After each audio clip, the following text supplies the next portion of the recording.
عالمی پابندی کی وجہ سے ایران کے ساتھ تیل کا معاہدہ نہیں کر سکے۔ دیامر باشا ڈیم 31 دسمبر 2030 میں مکمل ہوگا۔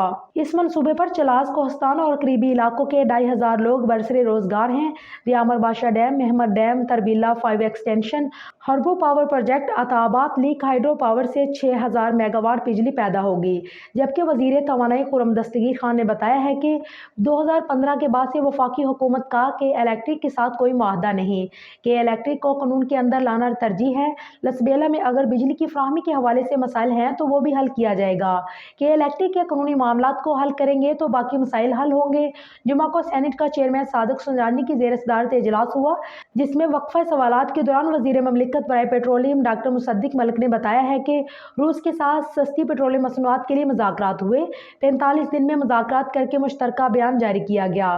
مارچ سے پہلے کمرشل تفصیلات مکمل کرنے پر اتفاق کیا۔ انہوں نے کہا کہ روس نے دنیا کو فراہم کردہ قیمت سے سستی قیمت پر فراہمی کا وعدہ کیا ہے۔ تمام لوازمات مکمل ہونے پر اپریل سے منصوبے کا آغاز ہوگا۔ گلوبل انشورنس پالیسی کو بھی مد نظر رکھنا ہوگا۔ اس کے تحت دیکھنا ہوگا کہ کون سی شپ استعمال ہوتی ہے۔ انہوں نے کہا کہ کس قیمت پر ہمیں تیل کی فراہمی ممکن بنائی جائے گی۔ نیشنل شپنگ کارپوریشن براہ راست مذاکرات کر رہی ہے۔ تمام تر کمرشل معاہدے طے ہونے کے بعد معاملات آگے بڑھیں گے۔ انہوں نے کہا کہ ایران کے ساتھ تجارت کو فروغ دینا چاہیے۔ ہمارا واضح وقف ہے کہ ہم اپنے اوپر کوئی پابندی نہیں چاہتے۔ عالمی پابندی کی وجہ سے ایران کے ساتھ تیل کا معاہدہ نہیں کر سکتے۔ وفاقی وزیر توانائی انجینئر خرم دستگیر خان نے بتایا ہے کہ وفاقی حکومت کے الیکٹرک کے ذریعے کراچی کے شہریوں کو 1000 سے 1100 میگا واٹ روزانہ فراہم کرتی ہے۔ کے الیکٹرک نے سوئی سیدرن کے پیسے بھی ادا کرنے ہیں۔